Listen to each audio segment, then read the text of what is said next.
کیا آپ جانتے ہیں کون لوگ بغیر حساب جنت میں داخل ہوں گے؟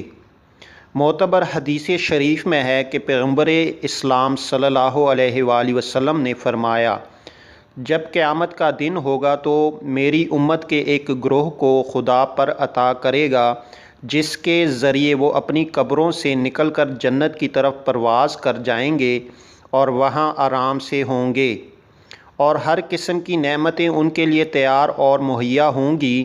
ملائکہ ان سے پوچھیں گے، کیا تمہارا حساب کتاب ہوا ہے؟ وہ کہیں گے نہیں۔ ملائکہ پوچھیں گے، کیا تم نے پل صراط کی مشقت کو محسوس کیا؟ وہ کہیں گے، ہم نے پل صراط ہی نہیں دیکھا۔ ان سے پوچھا جائے گا، تم کون سے پیغمبر کی امت میں سے ہو؟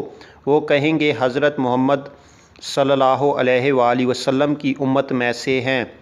ملائکہ سوال کریں گے، تم نے کون سے اعمال انجام دیے جو اس درجے تک پہنچے ہو؟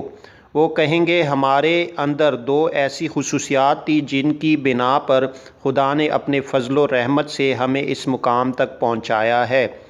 پہلی یہ کہ ہم جب بھی تنہائی میں ہوتے تھے گناہ کے ارتکاب سے حیا کرتے تھے، اور دوسری یہ کہ جب بھی کم چیز قسمت میں ہوتی اس پر راضی رہتے اور شکر کرتے اور واجبات ترک نہ کرتے تھے۔